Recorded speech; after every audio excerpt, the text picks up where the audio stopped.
오늘 말씀은 예레미야 43장에서부터 45장까지의 말씀인데, 오늘 말씀은 지금 히스토리가 쭉 이어지고 있는데 굉장히 논리적이라는 내용이 많습니다. 자, 한번 말씀을 한번 들어보십시오. 자, 하나님께서 이스라엘 백성들에게 이제 심판을 가했어요. 범죄예요. 범죄에 대한 회개하고 돌이키라.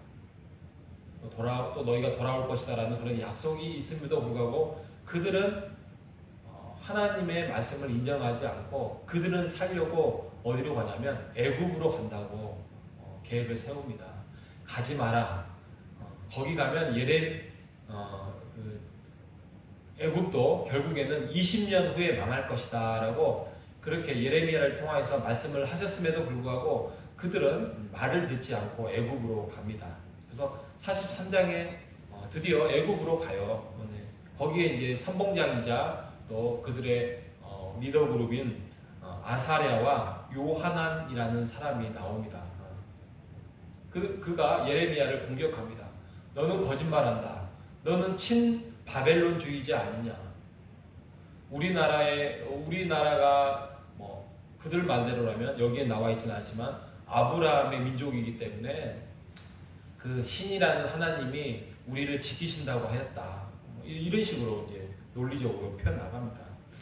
그리고 예레미야의 선포에 대해서 거부하고 그리고 3절에 가면 바룩이 나와요. 바룩이 이제 나중에 45장에 가면 이제 예레미야의 그 말씀을 이제 기록한 사람으로서 이제 나중에는 좀 예레미야를 돕는 사람인데 이 사람들 아까 아사랴와 요하난이라는 사람이 이 바룩이 같은 그 편에 서서 일하는 것을 보고 바룩 너도 전에는 시드기야 왕과 함께 바벨론에 외교 사절단으로 다녀오지 않았냐. 봐라, 너희는 벌써 친바벨론주의자 되어서 우리 민족을 말살시키려고 항복하라 한다. 이렇게 논리적으로 설명을 해요.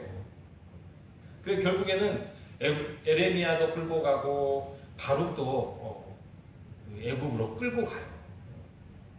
결국에는 그곳에 가서 또 선포합니다. 44장에 가면 애굽으로 도피한 유대 사람들아 하면서 예레미야가 너희는 황무지가 될 것이고 너희의 사는 곳에서는 사는 사람이나 사는 집이 없을 것이고 그 이유는 너희가 다른 신을 섬기고 가증한 일을 행했기 때문이다.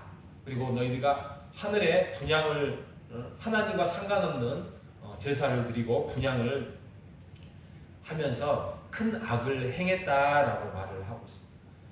그리고 그 노여움은 하늘에 닿았고 하나님이 그것을 용서하지 않겠다라고 말씀을 합니다. 그러면 그 정도 되면 한번 돌이켜 봐야죠. 아브라함의 후손이고 또 하나님을 그동안 믿었던 이스라엘 백성이라고 한다면 한 번쯤은 이 말씀이 맞는가 하고 돌아봐야 되죠. 그런데 그들은 44장 15절에 더 크게 말합니다. 예레미야를 통해서 내가 46절에 보면 내가 여호와의 이름으로 우리에게 하는 말을 하나도 듣지 않을 것이다. 대신 우리를 지금까지 안전하게 풍요롭게 먹고 살게 해주었던 하늘의 여왕에게 분향을 할 것이다. 하늘의 여왕. 하늘의 여왕이 뭐지? 찾아보니까 별의 신이에요. 별의 신. 별신. 우리가 하늘의 여왕을 분향하고 전제를 드리고 우리가 그럼으로써 그나마 먹고 살지 않았겠느냐. 그래서 더 이상 예레미야 너는 입을 다물고 조용히 해라. 예레미야가 더 이상 안 되겠다. 그래서 마지막 선포를 합니다. 여호와께서 너희의 악한 것을 기억할 것이고 더 참을 수가 없어서 너희를 황폐하게 하고 놀람과 저주거리 불순종에 대해서 그 서원대로 다 이행할 것이다. 그리고 너희는 다시는 내 이름, 그러니까 여호와의 이름을 부르며 여호와의 살아계심을 두고 맹세하는 자가 없을 것이다. 그러니까 언약 백성으로서 박탈시키겠다는 말이죠.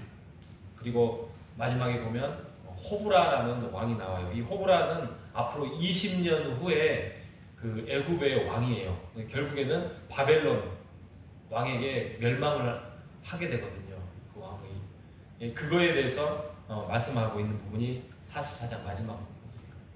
이토록 구체적으로 예언을 말씀하고 하나님의 말씀 예레미야의 선지자를 통하여서 말씀에도 불구하고 그들은 더 큰 악으로 갑니다. 왜? 자신의 계획 속에서 자신의 뜻을 세워주지 않고 기도해주지 않고 계속 잘못된 자기네들 기준에서 잘못된 말씀을 선포하고 있기 때문이지요. 우상 숭배라는 것이 이토록 무섭습니다. 또 이단이라는 게 이토록 무섭습니다. 이교 그러면 우리가 아예 상대하지 않잖아요. 아예 말 걸지 않잖아요. 근데 이단은 이게 애매하거든요. 하나님을 믿는 것 같으면서도 아닌 것 같고 아닌 것 같으면서 긴 것 같은 게 이단이며 또 우상이라는 거예요. 우상도 그들 나름대로는 신이에요. 왜? 나에게 풍요를 가져왔고 나에게 안정과 또 평안을 가져왔다라는 느낌을 받기 때문이에요. 그런데 우상 숭배는 대가를 치릅니다. 우상 숭배는 분명히 대가를 치릅니다. 도망갈 곳이 없습니다. 지금 예레미야를 통하여서 계속 말씀하는 게 뭐예요? 우리가 오늘날 말씀을 우리의 삶을 돌아보십시오. 우리가 하나님을 섬기고 하나님을 위해서 예배를 드리고 하지만 우리 안에 내면에 하나님을 부인하고 우상을 숭배하지 않더라도 우리가 하나님을 이용하여서 우리의 평안과 안녕을 도모하려고 하는 것, 이것도 우상 숭배에 빠질 수 있는 도구라는 것입니다. 우리가 하나님께 맞춰야지 하나님을 우리의 인생에 끌어들여서 하나님을 도구화시키는 것, 이것이 우상 숭배라는 것입니다. 우리가 그러지 말고 죄의 자리에서 늘 돌이켜야 됩니다. 우리가 오늘 말씀을 딱 주어졌어요. 그러면 돌아봐야 돼요. 혹시 내 안에 잘못된 것은 없는지, 하나님을 섬긴다고 해놓고 내가 하나님 앞에 순종하지 아니하고 하나님을 내 인생에서 끌어들여서 나의 평안과 안녕과 나에게 어떤 기쁨을 내가 만족하고 있지는 않는지, 우리가 그 말씀 앞에서 우리가 늘 그것을 살피고 또 살피고 우리의 내면까지 끄집어내어서 살펴봐야 되는 것이 말씀을 본다는 거예요. 말씀을 읽고 끝나는 것이 아니라 그 말씀을 통하여서 나의 내면을 하나님 앞에 내려놓고 우리가 그것을 돌이킬 것은 돌이켜야 된다는 것입니다.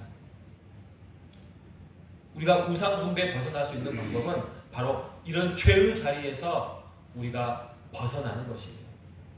그래서 그것을 우리가 회개라고 합니다. 회개라는 것은 그냥 눈물을 흘리고 그냥 기도를 하고 그게 끝나는 것이 아니라 빨리 나의 삶을, 나의 생각을 돌이키는 거예요. 돌아서는 거예요. 그리고 하나님의 뜻에 순종하는 거예요. 아, 내가 이렇게 잘못했구나. 내가 이렇게 잘못한 생각을 했구나. 그것을 돌이키는 것이 바로 죄의 자리에 벗어나는 거고 회개하는 삶이고 순종의 길이라는 사실입니다. 이럴 때에 진정한 하나님의 뜻을 우리가 따를 수 없습니다.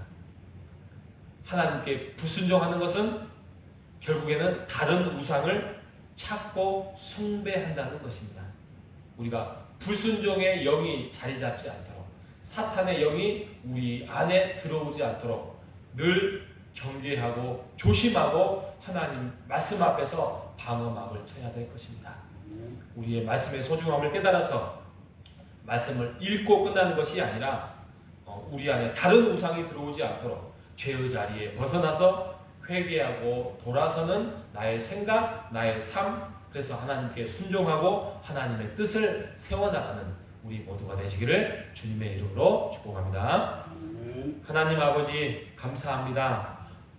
오늘 말씀을 통하여서 혹시 우리 안에, 우리의 내면 안에, 우리의 생각 안에, 우리의 행동 안에 죄의 자리가 자리 잡고 있지는 않는지, 결국은 그것으로 인하여서 우상 숭배의 길을 우리가 가고 있지는 않는지, 우리가 하나님께 예배드리고 헌금드리고 말씀을 보고 있는 것으로 그냥 나의 신앙을 만족하고 있지는 않는지 다시 한번 살펴볼 수 있도록 은혜 주셔서 감사합니다.